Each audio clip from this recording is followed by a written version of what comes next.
Louisiana All American Sports Show. Louisiana All American Sports Show. Louisiana All American Sports Show. Louisiana All American Sports Show. Louisiana All American Sports Show. Louisiana All American Sports Show. Louisiana. If the sports you wanna talk about, then listen to the hottest show that's coming out the South.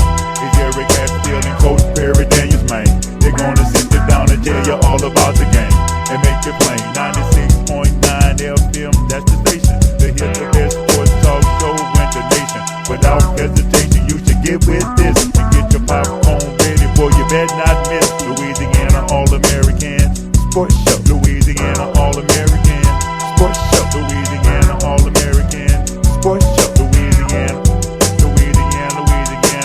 It's Joker B. Check this out.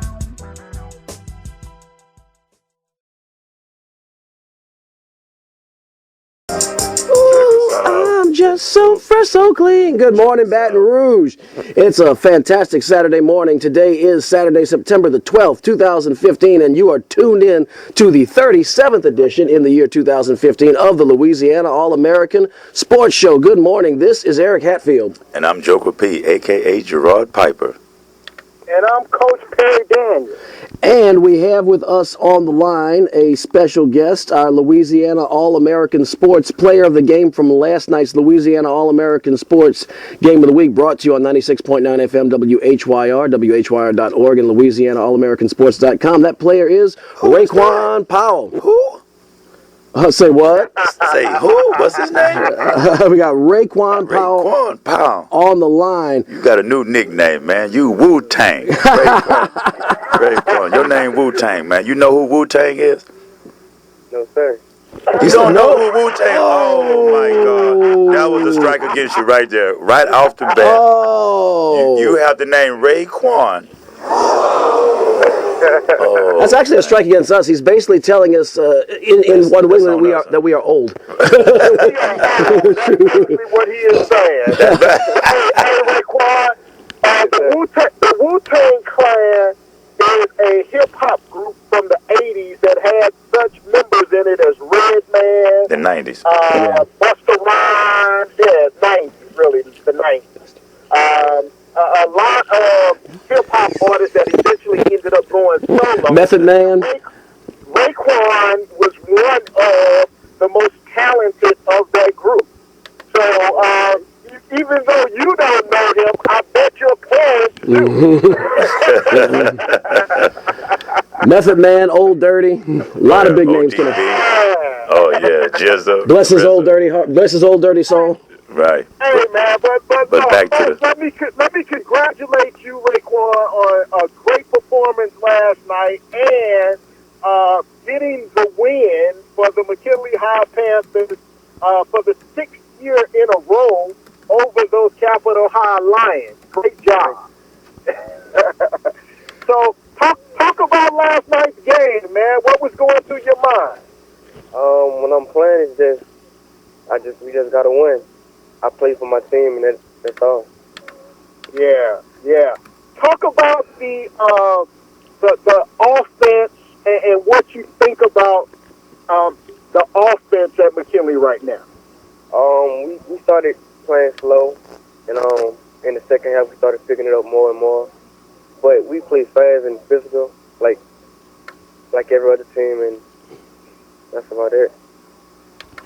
What do you think? Why did you start slow? What do you think the difference was between the first quarter and the second quarter, the first half and the second half?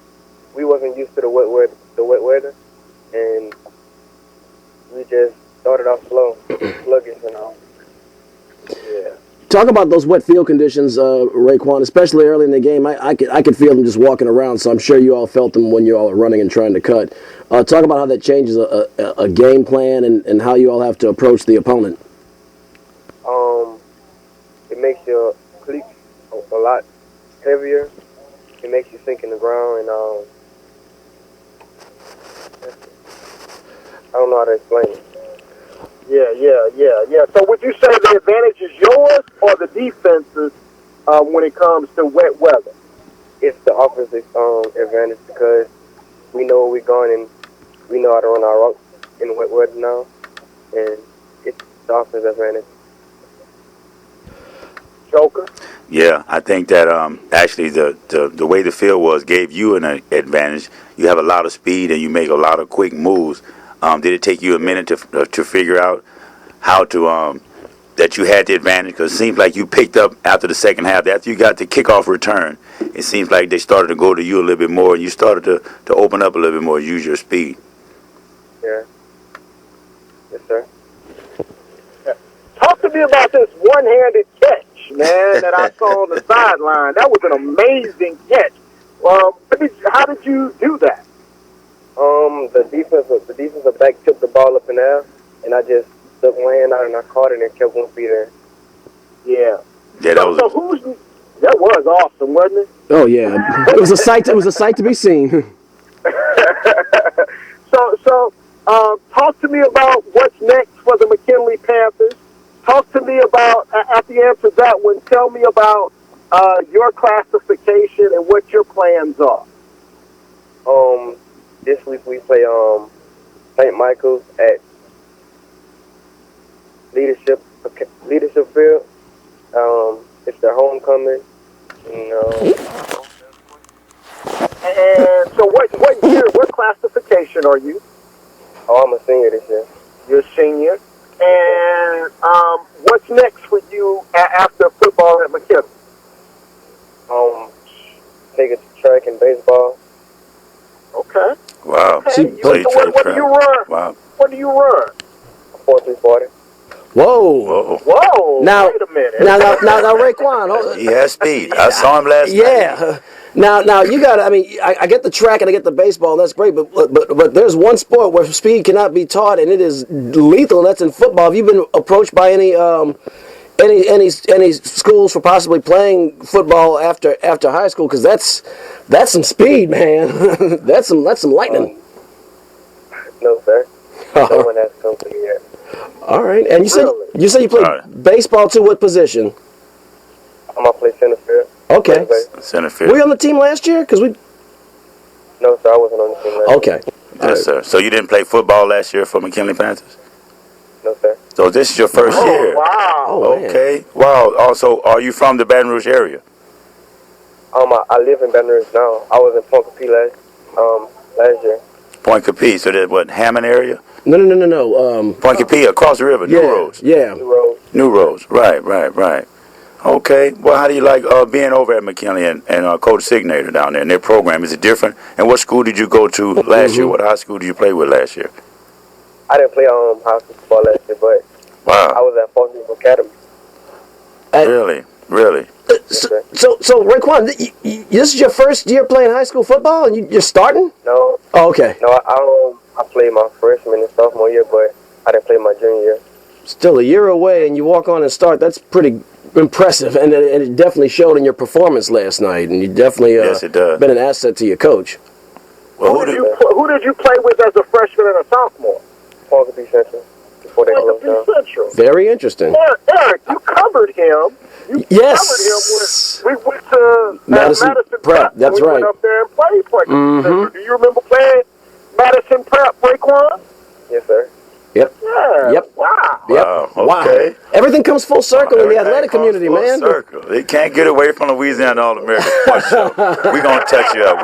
We can reach out and touch you. You know. Hey, I want to ask you, Rae'quan, do you who are other athletes, or do you have any idols in the sports that you kind of pattern yourself behind, or what are your aspirations? Do you have aspirations in football? Which one do you like better, baseball or track? Or I prefer track because it's just a straight run, and yeah, I just prefer track. so you run the 100 in track and 200? Yes, sir. Wow. Yes, sir. Really? Dude's like, I prefer a straight run and nobody can catch me, so I prefer track. They straight running. Who are some of your favorite athletes? Just in whatever sports. Who are some of the guys you like to watch? In football, Tavon Austin. Interesting. Wow. Interesting. He has that Tavon kind Austin. of game too. He has that kind of game. All right, from the Rams. Was it from college or was it in the pros that you kind of took a liking to Tavon? In college. Very interesting. In college. Huh. So tell me this, Rae'quan. How tall are you? I'm 5'7". And what's your weight? 145 pounds. Wow. So I can see why Tavon Austin would be an idol of yours, someone that you admire. Yeah, because you have a similar build, and it is his speed that propelled him to the $1 million contract that he signed with the Rams. Right. Yeah.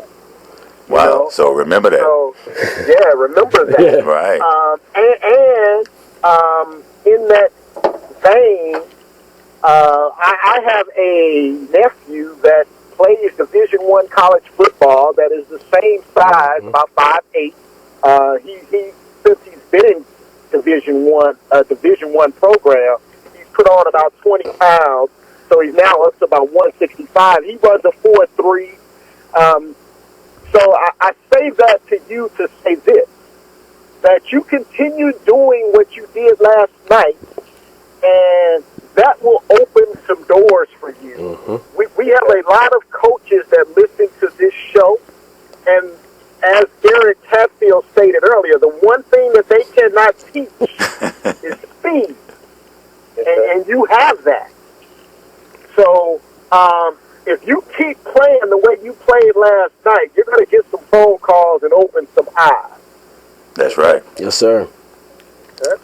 So, hey, man, this young man is also a diligent, hard-working young man. He is right now on his break at work. Wow.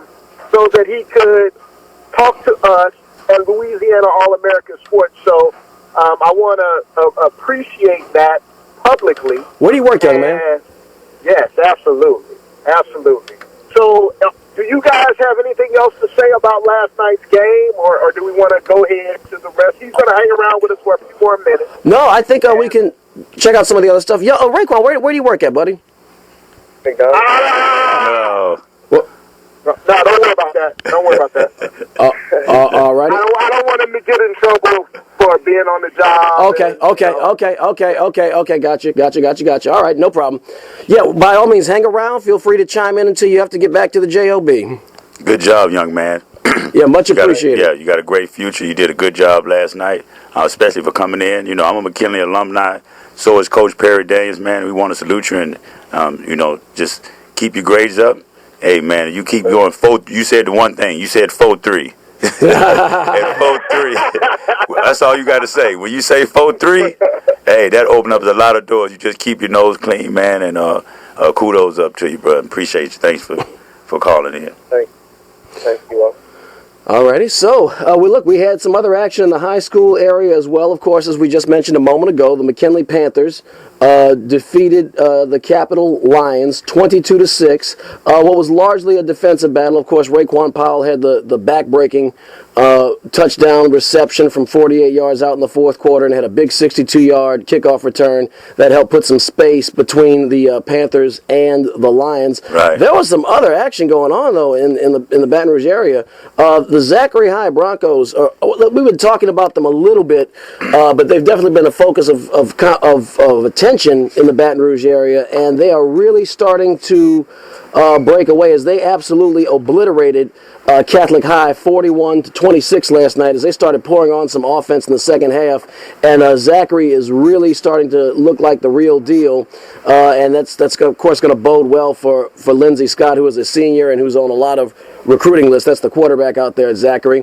Another pass. So let me touch on Lindsey Scott, man. His dad went to school with me at Southern University, former SGA president, a notable attorney in the Baton Rouge area.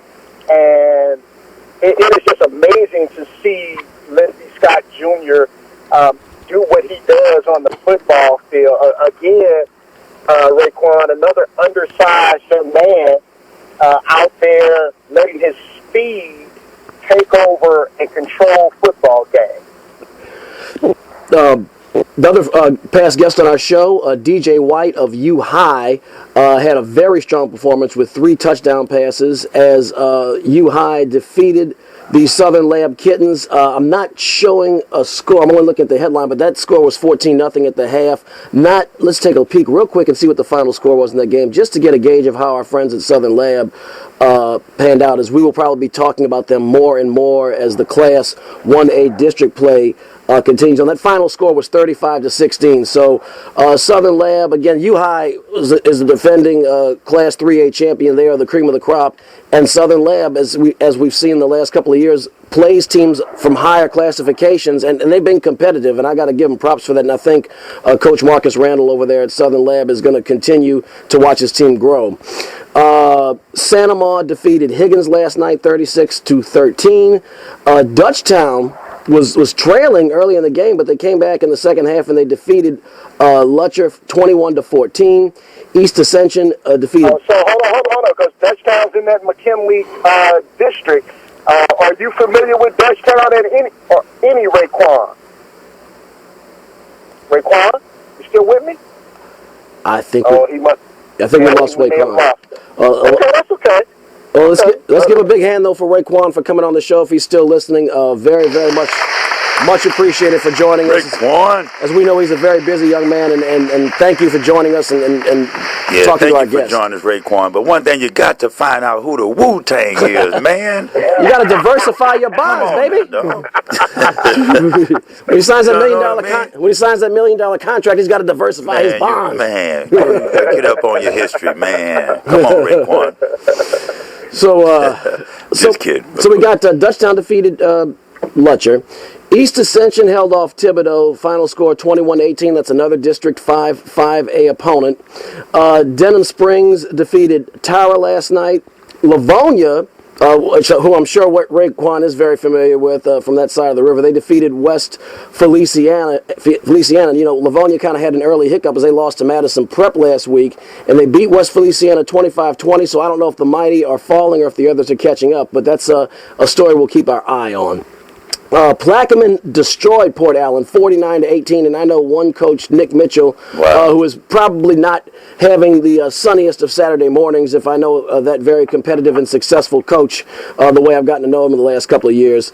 Destrehan just destroyed Woodlawn. That game was over with at the half. The final score was 44-7. Dunham defeated... Eric, yes, sir. Eric, Woodlawn has dropped the to the 4A classification. Mm-hmm. So didn't know that.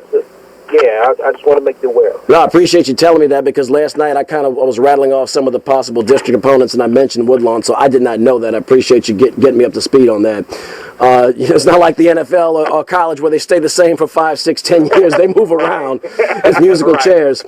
Dunham defeated Ascension Catholic last night 40-14. Bruley defeated St. John of Plaquemine 21-8, and in a big New Orleans game, Jesuit did defeat St. Paul's 17-14. There is a game today involving two behemoths, one from the Baton Rouge area, and that would be Scotlandville. They are playing the St. Aug Purple Knights at Tad Gormley Stadium at 2 o'clock today, if I remember correctly. Now, St. Aug lost to McDonough 35 last week. That kind of got my attention, so I'm thinking Scotlandville has a good chance to go to New Orleans and come away with the victory.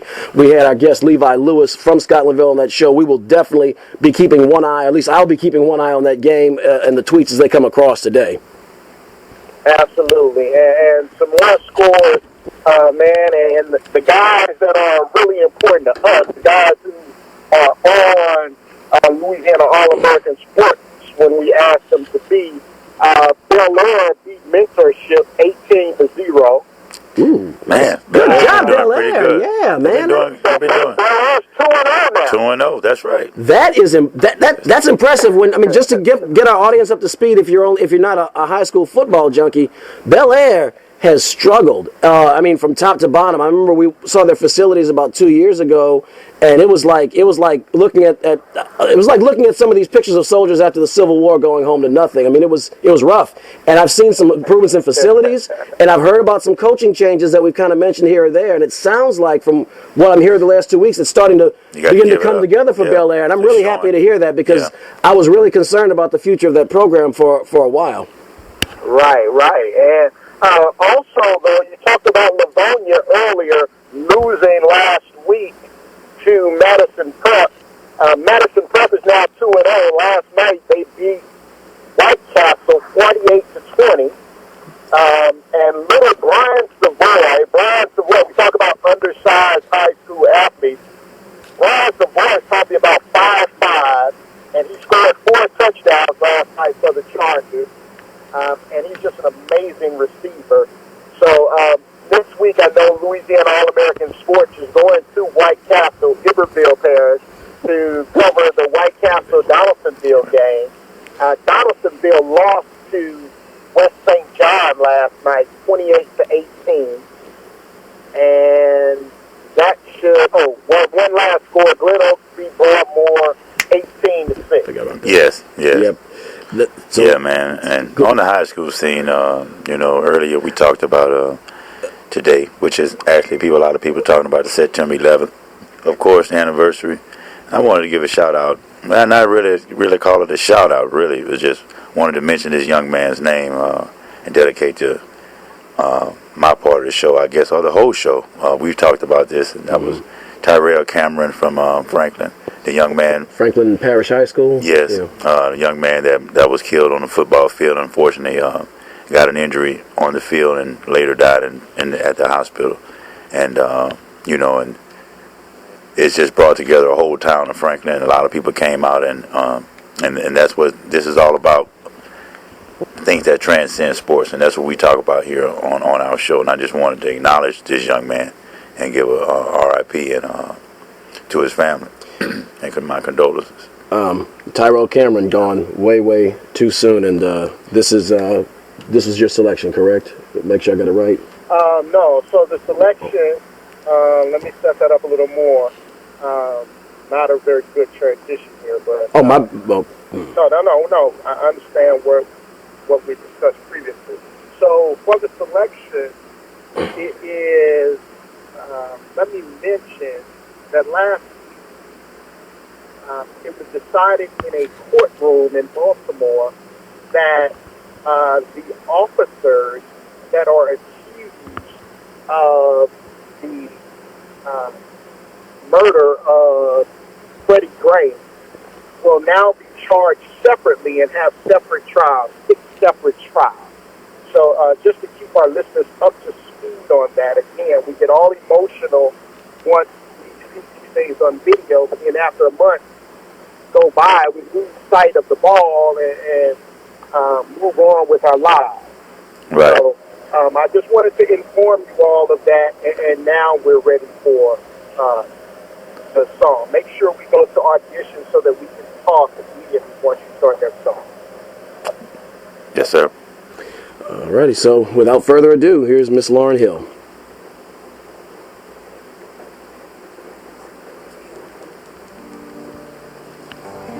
Everybody knows that they're guilty. An invisible war, preoccupied with a shadow, making love. And that was Miss Lauryn Hill. And that was heavy, man. That was heavy. That was Freedom Time off of MTV's Unplugged. That was heavy, man. Hey, man, your philosophy can't just be paper thin. So, very interesting, and we have to stay vigilant regarding this issue. I know it's football season, and we all get enamored with the NFL, but, the guy in North Carolina, his trial ended up in a hung jury.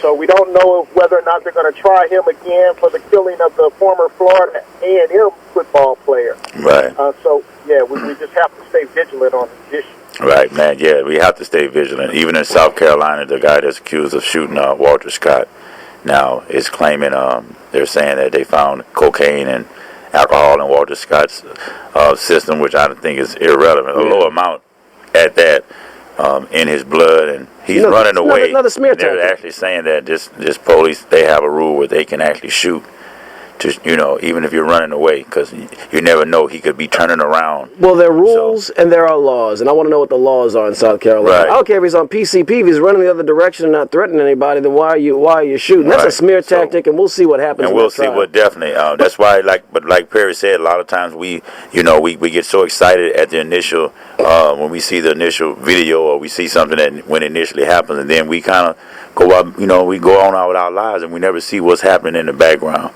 And what is the significance of 6 different trials or one trial? Can you explain that, Perry, or is it a significance to you? Here's the sad part, Joker. I'm glad you asked that question. because now you have to prove six different times that there was a significant intent to take his life. And now what happens as a defense, you start blaming the other people. Right. So it makes it all convoluted and harder for a jury to make a decision on exactly who was at fault here. Right. Right. So that was pretty much a victory for the defense when you do it that way. Did a judge rule that, or was that part of the DA? The judge ruled that he is going to try them all separately. And some of these defendants are African Americans, so what would really be a travesty is only the African Americans end up going to jail for this. You know, Perry, I'll say this much without the legal. Looking at it from the legal angle, you know, one thing is, you know how if you catch kids doing something they shouldn't do and you put them in separate rooms and you start asking them questions and you can kind of get to more of the truth. That was kind of what my initial thought was when you had said that, but it may very well be, it probably is to the advantage of the defense. Look, here's the way I look at it. I think if you're on trial for your freedom, you deserve every legal opportunity available to your due process. That's fine. But I have a lot of confidence in this prosecutor. I really do. She seems to be on the ball, and I think the truth. One thing I think with 6 separate trials, it might be an advantage to the defense because you have to prove beyond a reasonable doubt for a jury. I get that. I do think the truth will come out though, and that is that's a start. Now, obviously, the most important thing is justice, but I do think that this case is going to be an interesting litmus test for these types of police brutality cases going forward. Actually, it's going to be a litmus test of how to see what the people of Baltimore are, because this is all about the jury. If the jury is going to be able to pick the outcome of these cases. So if you have juries that are pro-police, or you're going to have, it's going to show the landscape of Baltimore, or you're going to have the city come together and go ahead each time and do what's right. We're going to keep our eyes on that. Yeah, let's talk about that fantastic performance. Oh, man, Willie Quinn, man. Willie Quinn.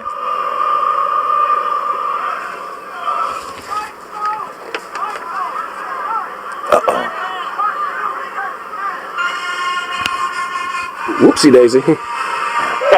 Okay, sorry about that. That's on me. That's an operator error. Bring the jukebox. That's an operator error. Mad at but let's talk about the Jags. Let's talk about them. What you got to say about them? Mississippi Valley was just what they needed after the shellacking of. Oh boy, yeah. Right. Yeah, that's like waking up on a Sunday morning, you know, after a rough night. They needed that, and boy, did the Jaguars show up and show out as Willie Quinn made with his performance. The Southern University Jaguars just pulled the swack out on Mississippi Valley State, destroying them by the score of 50-13. That was I can never pronounce the town, so I'll just say it was at Mississippi Valley. It was really a dominating performance. The game was pretty much over with at halftime. And I got to tell you, look at this box score, and it was just total domination. Willie Quinn was all over the place. He even threw the football. He had a pass on a little razzle-dazzle gadget play for an 89-yard touchdown. He had a return, 2 returns totaling 113 yards, including a 90-yard return. I mean, Willie Quinn and the Jaguars were all over the place. And Perry, here's a little nugget I just happened to notice in the box score. I didn't see it during the game. I didn't watch the entire contest. But Leonard Tillery is showing 0 for 1 on attempted point after touchdown. So apparently he tried a kick. I don't know what that was all about. But Southern just pulled everybody out and said, hey, just go kick their butts. Go, guys. Hey, that doesn't surprise me, man. Leonard Tillery is a tremendous athlete and has been since his step days at McKinley High. So he could do anything you ask him to do on a football field. Joker, I know you were chomping at the bit to talk about Mr. Quinn's performance and his highlight reel. Willie Quinn, 276 total yards, had a kickoff return, also had a punt return. He's one of the only ones that was able to score 3 different ways. And when you have close to 300 yards total, I don't care if it's whether it's rushing, receiving, or whatever, if you can impact the game with those type of numbers, then you deserve a shout out on ESPN and all of the looks that he's been getting. And I actually think that the shellacking that they took last week, people underestimate the experience, even though from a beating you get from a superior team. That rubs off on you, and on the next week, not only do you want to redeem yourself, but playing that type of team, you know what I mean. It Right. is playing up to competition. It just does something for you, and I think you should always have a team on your schedule that's a little bit better than you are in high school and also in college. It gets you ready for your own district or your own conference play. And we've seen that with the Southern Lab at the high school level. We talked about this over and over and over and over and over again with the Southern Lab Kittens and how it's benefited them, and they've gone deep into the postseason the last couple of years. I think it's going to be good for Southern as they take on SWAC opponents. When you go, if you are in learning mode and not in hanging your head down mode, and I don't think Dawson Odoms is letting anybody hang their head down because, as you know, with Dawson Odoms, he doesn't play. I'll just leave it at that, and that's a prelude for the regular listeners. But Coach Odoms, if you're in learning mode, you're reacting to those faster, bigger opponents, those opponents that have some maybe advantages and techniques. If you're learning and you're focused, you are going to take that into the next week. You don't burn the game film necessarily. You might want to burn some parts of it, but you don't burn the game film necessarily. You take it, and when you play an opponent like Mississippi Valley, I'm sure that experience playing at Louisiana Tech probably stood out. And you know what? That's a controversial subject. Some people are saying that the NCAA needs to step in and do away with the money game before someone gets tragically hurt, because the larger schools have such an advantage based on equipment, based on the quality of the athlete that they get, Right? and it's extremely dangerous to the smaller schools. So that's a great point, man. Yeah, there are two sides to that argument. Perry, let me get a coach's point of view on that. And because I have a couple of thoughts that contradict with one another, so I want a more experienced point of view. My initial reaction when you said that was two things. Well, yes, but these guys are all Division I college football players. There's a certain bar, I guess, you have to cross, and also it's a great way to help keep the little guy, getting some money. We mentioned that McNeese State got 5% of its athletic budget from the non-game at LSU last week, and Southern got a $350,000 paycheck, which I'm sure helped them out a lot. And this is with small schools all over the place, and it helps give the little guy a chance to offer athletic opportunities to their student athletes and scholarships and the whole 9 yards. So I'm kind of torn in between. What do you think? Because it's one of those things I hear about, but I don't really know the crust of the issue. Well, I think there are more creative ways to revenue share than to put young athletes in danger. And I think that, remember our days trying to get the Madison Prep football program started, Eric. We had to be very selective on who we took on, and there were times that if it wasn't for the mercy of the coach on the other sideline, we would have been in tremendous trouble. Yeah. Do you think just based on sure numbers? Right. Based on sure numbers. So you never want to put these athletes in harm's way. So if it is all about the revenue, you can find a more creative way to share that revenue till these programs are able to get up to your standard. Now, but that has to be your desire to get these programs up to your standard. That's not the desire.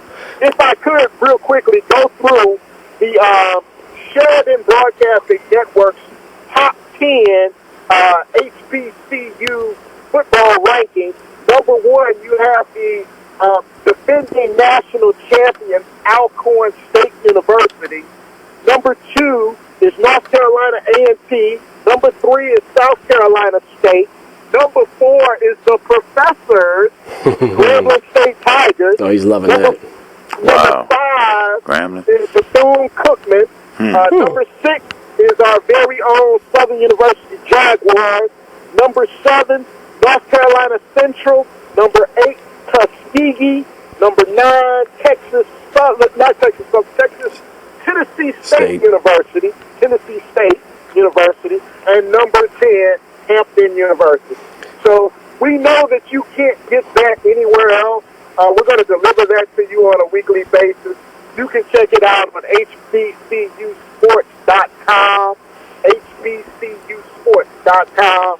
And I think we're ready to move across town. Yeah, man. Oh, So yes, it's Southern indeed. University Let's up get at it. Southern University up at number 5. Dawson Odoms told them boys before playing Mississippi Valley State. Playing with my money is like playing with my emotion. And you don't play with big worms. Coach Dawson Odoms' emotions. So as we roll on to the south side of town, we had last week we had a game scheduled for last Saturday. Not sure exactly what happened.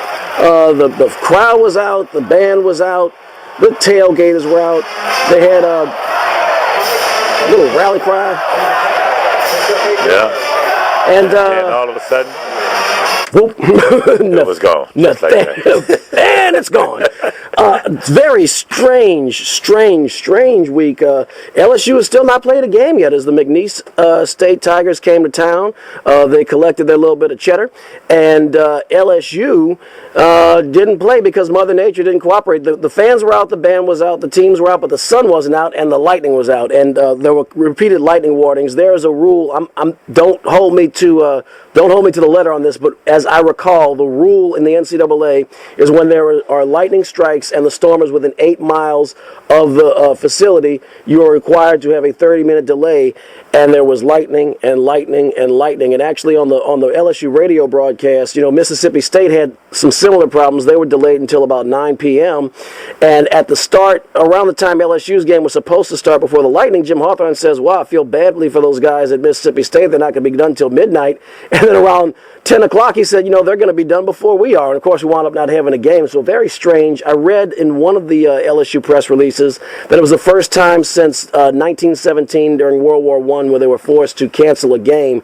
So there's been lightning over the years. There have been rules about weather over the years. And it's been 98 years since LSU's had to cancel a football game. But that is what we dealt with. Very, very bizarre. I'd expect that on a Friday the 13th or maybe Halloween. But it was the first game of the season, and it's going to impact the Tigers because they're going to go into Starkville without being warmed up and without being prepared. Not warmed up or prepared. That's a poor choice of words. But without having that facing live bullets, which is what all those teams try to sign up for in that first week. So you have Brandon Harris, a sophomore. He's going through get it today. That full year. He's going to go face Mississippi State. Of course, they got Dak Prescott, who they had a lot of trouble tackling last year. It's going to be a good top 25 matchup. LSU ranked number 14, Mississippi State ranked number 25. Of course, I know we're coming up to that part. We kind of pick what we think is going to happen. Right. Perry touched on a point last week about playing the trenches for LSU, and I do think it's going to be a disadvantage, but I do expect with that strong running game and Leonard Fournette, and I do expect Harris's arm to be able to live up to its potential with that year of training and experience, and I think the LSU defense should be able to hold enough. Plus, I'm 40 years old, and I could be wrong, but I don't think Mississippi State's beaten LSU 2 years in a row in my lifetime. I have not checked that out, but I'm going to go with, I think LSU is going to win. I think it'll be tough. I think those cowbells will be miserable, but I think LSU's fundamentals, their ground game and their defense should be enough in the end, but boy, that Dak Prescott is a bull. So you picking LSU? I'm picking LSU. Okay, all right. Coach. Well. Oh, go ahead, Joe. Yeah, I had to think a little bit because this is Brandon Harris basically versus Dak Prescott, and we know what Dak Prescott did last year. This guy was a Heisman front runner last year. A lot of people may have forgotten that he came out and they was unranked and they came really in from nowhere. So this is for the LSU, their first real game to be on the road at Mississippi State is going to tell all about LSU's to me the whole season. From the first time, it's going to tell me about the whole season. And he had 302 yards last year, 276 on the ground. Yeah, right. And 570 total yards, the most against LSU since 2001. So, and they have to go play. And that was here. He did that here. That's correct. He did that in our stadium. That's correct. So we have to play them on the road. But Leonard Fournette, man, I don't know. Wow, this is going to be, do I have trust in Brandon Harris? That's basically what it comes down to. I'm going to give him a shot. I'm going to give Brandon Harris a shot this week and say that LSU will go on the road and beat Dak Prescott. I'm going with LSU. All right, so this year, man, let's keep a running total on these picks. I already know where Perry's going. No, I'm just saying, because, they're here shortly, but I didn't do very good last week. It was a rough week for Perry. I had a little fun with Perry at the very end, actually. So, however, keeping in the upset mode that I was in last week, I'm going to say that Mississippi State is going to pull off an upset here, and Dak Prescott is going to put pressure on those DBs. And so once they start, is it an upset, Coach? Yeah. Is it really an upset, a home game? A small one, maybe. With Dak Prescott? I mean, people are making it that way. I would think that LSU still faces. Yeah, I'm wrestling with it. Yeah, they are. But to me, I mean, I don't know. Maybe because he lost his couple of his offensive linemen. Why would I just don't understand why, as good as he was last year, why would LSU be such a favorite at home? I can help you with that a little bit. I mean, LSU the recruiting class was just. I mean, it was another great recruiting class for Les Miles. He does it every year. There were some lost offensive linemen, to your point. The other thing too is, frankly, LSU has had. I mean, Mississippi State has not matched up well with LSU historically. Last year was the aberration of aberrations, but usually, even when Mississippi State has had good seasons, and LSU, even in the late 90s in the DiNardo era, they had the better Mississippi State. They've just never fared well against LSU. And not to mention the rankings, but to Perry, to your point, Joker, and to Perry's point, I don't think Perry's sticking his neck out that far. I actually wrestle with it a little bit, and it's I'm almost kind of going with history, but what's in the past is past, so they got to perform today. So I don't think, Perry, you're going that far on a limb. This is going to be, it wouldn't shock me if Mississippi State won the ball game. Just want to tell me about LSU. Yeah. Going on the road, so we'll see. What else we got? We have other action in college. Big matchup today. ESPN's Game Day was out in East Lansing this morning as Oregon is going to travel a little bit to the Midwest and face the Michigan State Spartans. This is a number 5 versus number 7 matchup. Number 5, Michigan State.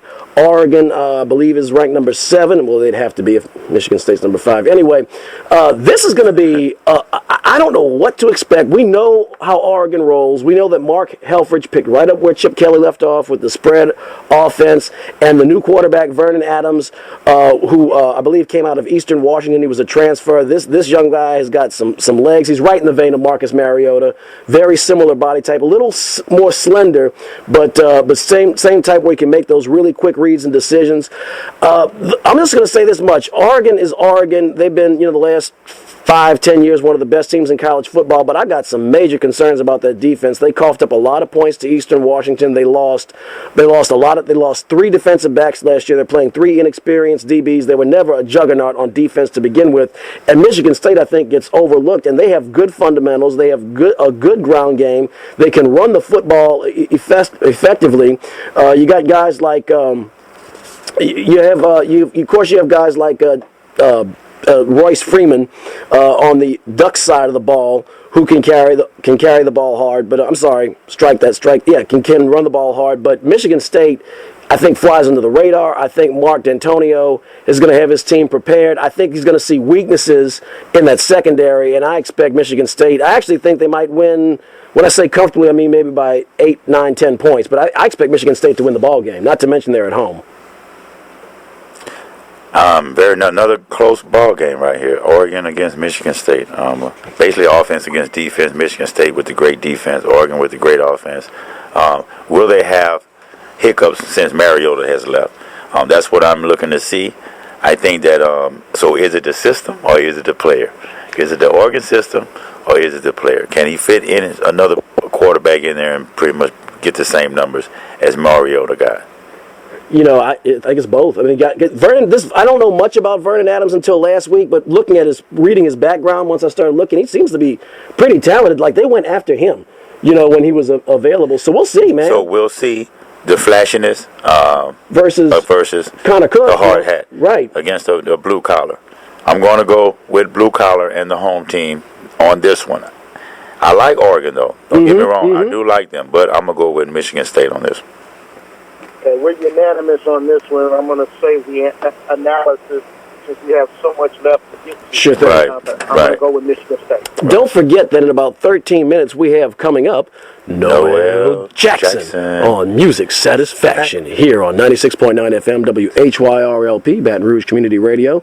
We did make some projections and picks, and before we start going from the young men to the grown men of the National Football League, we are going to go back, as Perry alluded to last week, and see how much we're able to back up our boasts and see how well our football knowledge panned out. As it's been a while since we've had an opportunity to bring this to you. It's been since basketball season since we've had a chance to bring this to you. And where is Professor? We got to get him in because he's not here for our first edition of I Told You So.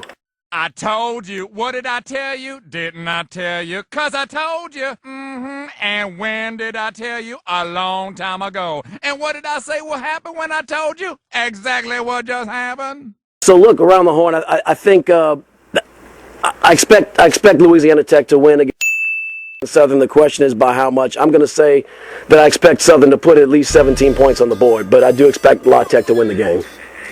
I pick a little Louisiana Tech too. I'll say they would lose by 14. I'm gonna go on a limb and say they can stay close to 14. Levi? It's probably gonna be a pretty tough game because Southern, they're gonna try to come with their best A game. They're gonna try to come with it. Who are you picking? We got to put you on the spot. Who are you picking to win? I'm going with LI Tech. I thought I was going to have someone with me. I'm blue through and through, so I have to pick the Jaguars, and I think they're going to put every year an HBCU pulls off an upset throughout the season, and I think this year Louisiana Tech is prime for an upset, so I'm going to pick the Jaguars. That's right. LSU is finally getting underway. We're going to see Brandon Harris. We're going to see Coach Miles bring his team out there again. We're going to see the post Chavis defense, the Cam Cameron offense again. As the McNeese Cowboys, our neighbors to the west, are coming to town to take on LSU. That game will be on the SEC Network tonight at 7 o'clock.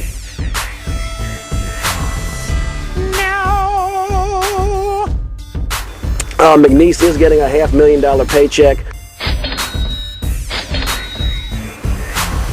I'm expecting LSU to come out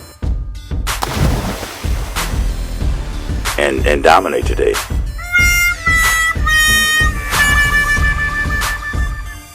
Yeah, it's gonna be. I think LSU should pull this one off. Yeah, I got LSU. They're gonna come with it.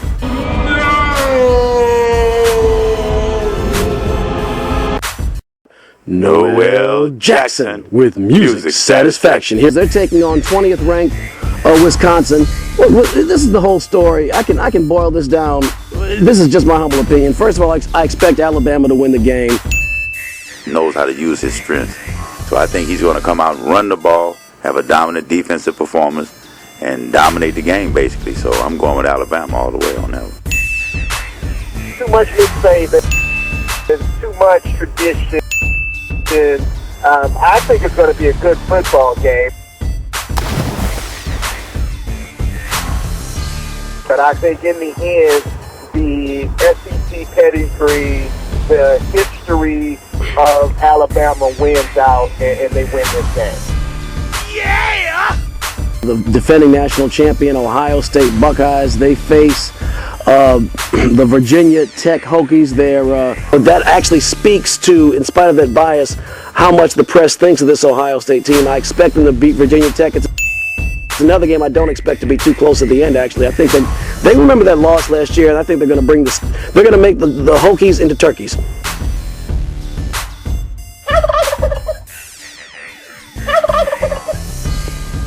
Man, Ohio State, I think Ohio State is going to win. Yeah! We still don't know who the starting quarterback is. I would think it would be Cardale Jones. Virginia Tech is one of the toughest places to play in the country.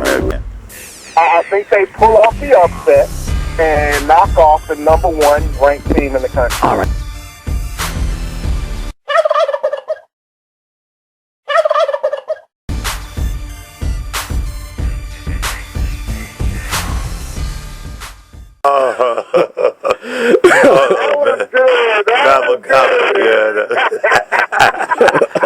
Wobble, wobble. So I'll definitely. Oh, Coach. Man, Coach. Let me say, though, You before take the it. starting quarterback went down, Yeah, that's true. your Tech had a shot. They did. They did. I wanted to say that, too. They had a pulse. They did. It was up 17-14, I want to say it. Right, they were. And that game totally turned on his head when that young man, I can't remember his name now, but did his shoulder? Did he break it? It was like broken collarbone? Is that what happened? I'm not even sure. I want to say his name is Michael Brewer. That's it. We've got to get into the Saints. Absolutely, as we get ready to talk about the men of the National Football League. So we have our Saints coming back to action this Sunday as they travel out to the desert to face the Arizona Cardinals. That game will be at 3:05 our time on Fox. Yes, indeed. Here we go, baby. Look, the New Orleans Let's get it. Saints, we talked about a lot of things. Joker mentioned some projections, and we're going to talk some projections after we finish discussing the black and gold. But this morning I kind of got up and looked at the Saints schedule, and I kind of looked at the games I definitely thought they'd win, looked at the ones I definitely thought they'd lose, and looked at what I call the 50-50 games and started filling it in. I have the Saints finishing 9-7 this year, but interestingly, when I look at the schedule, I have them losing 4 of their first 5 and 5 of their first 7. So I think they have a tough schedule stacked early in the year. Why? I think the defense looks abysmal. I think they're going to have trouble getting pressure on the quarterback. Rob Ryan's defense is based on pressure. The reason I think they'll be able to go 9-7 is because the offense looks really good. The few series Drew Brees came in, he made it look easy. But Arizona's a recipe for the kind of team that the Saints are going to struggle with this year. It's on the road. Arizona has a strong defense. Carson Palmer's back. They have a good running game. That is a recipe for a loss for the Saints. So I think the Saints drop this game in week 1. Man, you think they lose in week 1? Yeah, probably by a few points, too. I think the Saints are going to win this game. I think, of course, they're going against a great defense, Honey Badger, Arizona. They're pretty familiar with Arizona. This is quietly becoming almost like a little rivalry between Arizona and the Saints. But first game of the year, I'm going to go with the Saints. I got a feeling the Saints are going to win this game. And these Cardinals are a really good football team. There's no way the Saints are going to beat them. I agree. They haven't won a game in the desert since the year 2000. I don't think tomorrow bodes well, but we can hope for the best. Joker, you had mentioned that you wanted to talk about some projections and some picks, so I think this is definitely the time of the show to do that. Projections and picks are division winners. And, sure, go for it. Did you have yours? Okay. Let's see. I can go first if you want me to. Well, let's go. NFC East first. NFC East, of course, the Cowboys, Giants, Eagles, and the Redskins. I'm going to go with the Eagles to win the NFC East. NFC North, Bears, Lions, Packers, and Vikings. Mark me down. I'm going with the Packers to win the NFC North. NFC South, Falcons, Panthers, Saints, and the Buccaneers. I'm going to go with the Saints. NFC West, Cardinals, 49ers, Seahawks, and Rams. Of course, I'm going to go with Seattle. AFC is a lot more difficult to do. I'll go through this one real quick. AFC East, I'm going to go with the Patriots. AFC North, man, I'm going to go with the Bengals. AFC South, I'm going to go with the Colts. And the AFC West, I'm going to go with the Broncos. So those are my 8 picks. So you have to have 2 more picks for the playoff teams. In the NFC, my 2 teams is going to be Arizona. It's going to be 1. And the other one is, it's real hard, but I'm going to go with the Vikings. Interesting. AFC is very, very hard to pick, but I'm going to have to go with the Texans, one playoff team, and the Bills. You and I, Joker, on the division winners are identical except for the one that I gasped on, and that was the NFC East. I have the Dallas Cowboys winning the East. I have the division winners, the Cowboys, Packers, Saints, Seahawks, Patriots, Bengals, Colts, Broncos. So we match on 7 of 8 out of there. Wild card's a little different. I got in the NFC the Arizona Cardinals and Detroit Lions. In the AFC I have the Steelers, and I'm actually going to go out on a limb and pick the Oakland Raiders to finally break off that long skid since 2002 and get back into the postseason. Who you got, Coach? I have the Patriots, the Ravens, interesting, Baltimore over Cincinnati, Indianapolis, Kansas City over Denver. Mm-hmm. In the NFC, the Panthers over the Saints, Green Bay, the Giants over the Cowboys and the Eagles. The Cardinals win the NFC West. The Seattle is the wild card team in the NFC, along with the Vikings. And in the AFC, the wild card team is Pittsburgh and Buffalo. Very interesting. I think the wild card of the AFC is going to be pretty wild. I think it's going to be way up in the air. I wrestled with a lot of that this morning. So y'all want to wait on the Super Bowl picks? Let's go. Or you want to go all the way? Let's go. Let's jump in that pool, man. Okay. My NFC pick for go to the Super Bowl is the Seattle Seahawks on the NFC side. On the AFC side, I think that is I got to go ahead and go with the Indianapolis Colts. I tell you, I will probably have buzzers and water splashing and wants because this was really tough. I'm going to go, and I got to hold my nose to say this. Perry, if your dad's listening, he's going to love this because I have the Dallas Cowboys in the NFC going to the Super Bowl. I was torn between them and the Seahawks, and I actually have the teams I can't stand. Got the Patriots going back to try to defend themselves. They really seem to, when they get mired in their own cheating, they seem to play better, like coming out 18-0 after getting busted for Spygate. But I do think they're that good, and they showed that the other night. So I got the Cowboys and Patriots. I got the Dallas Cowboys, though, stopping Tom Cheater. Terrific, whatever. And the Cowboys winning the whole thing, and I'm going to just stick my head in the ground come February. Perry? I've got Indianapolis and Green Bay with the Packers, the people's team.